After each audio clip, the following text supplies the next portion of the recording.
What's going on, everybody? It's your boy Sean Malone with I Shoot Fights.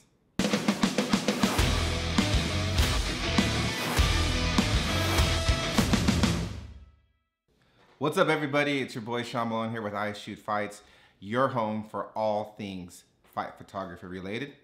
So today I wanted to tackle a quick question that I get occasionally, especially from those people who may be new to the cage side experience.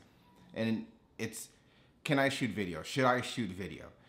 A lot of times the focus of our discussions here has been on shooting photography, stills, fight photography, and not necessarily videography, though they are kind of hand in hand, and a lot of the same principles and concepts are applicable for both. But the simple answer to the question, should I take video, maybe B-roll clips or record a fight with, whether it's, your camera or a phone or something of that nature?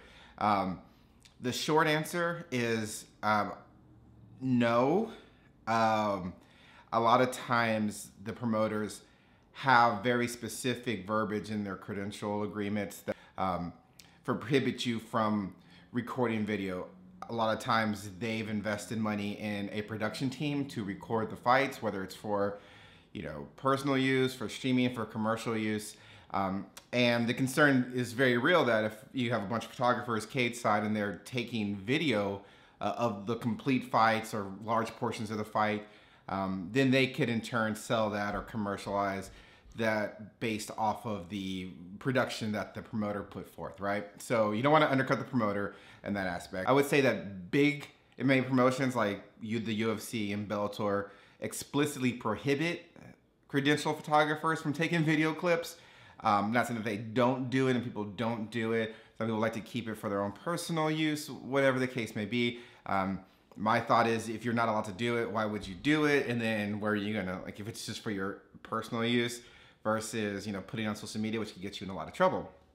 So short answer is don't do it. However, if you are inclined, and I know a lot of local promoters who tend to welcome the idea of young up and coming storytellers or photographers who want to dabble a little bit of video, and allowing them to shoot clips and shoot certain aspects of video footage in the tech zone, in the credential zone, as a means for promotion. Obviously the thought is, if you're posting this on your social media, whether it's Instagram or TikTok or whatever, and then you see video of the footage, people will tend to say, okay, wow, so-and-so's promotion has some excitement. I've seen the moving pictures. I've seen the video footage. Especially if that promoter doesn't have a production company or is not commercializing footage of their fights, right?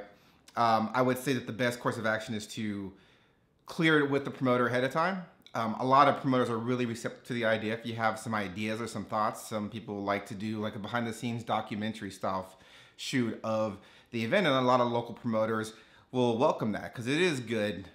It's good exposure for their promotion. It's good exposure for the fighters. So a lot of fighters tend to welcome that as well. And also a lot of fighters have people in their entourage who are doing that quote unquote video work for them, and sometimes they get credentialed. So you'll see people cage side occasionally taking video footage of a particular fighter or a particular fight. And usually that's cleared by the promoter. So I wouldn't just do it because you see someone else doing it. But I will say that a lot of local promoters, like smaller shows, tend to welcome it. And if you clear it with the promoter and it's fine, then I say yes, do it and do it well. And in a later video, we'll go into some tips that I use when doing B-roll footage at an event. Again, the primary focus, if you're a credentialed photographer, is to take photography and to take photos. And not get hung up on the video aspect of things, especially because a lot of times promoters will frown if you're just sitting there recording their whole promotion and not actually taking photos, because they have cameramen, they have a production crew that's designed to capture those events, and they have the much better camera equipment to broadcast the fights and capture the fights in that capacity. But it is cool to get some B-roll footage, especially if you're doing some media stuff and using it to hype up, or if you're working with a fighter and you're trying to supplement like your story or your narrative with some clips. I would say keep the clips minimal, keep the clips short, focus on the action at hand. But in all things, I would say clear with the promoter first, and if you do get the green light, then go for it. And again, we'll have some tips and tricks and best practices in a later video to go over the B-roll video footage that you may get K-side. But yeah, so just in everything, like I think you'll see the common narrative in this channel is that, you know, respect the promoter's wishes, respect the access that's been given to you, and clear with the promoter. And if that's the case and they're cool with it, then I say go for it. If you haven't gotten that green light from the promoter though, I would strongly urge you not to just sit there and take clips. You know, video clips are fine. You know, maybe on your phone for, you know, quick Instagram stories, something of that nature. But again, even that I would be very hesitant to do without some prior approval or some communication with the promoter on if that's okay or not. So that's all we have today. Again, quick question of the day: should you shoot B-roll footage while you're K-side? Short answer is no. Long answer is if you get the green light, go for it.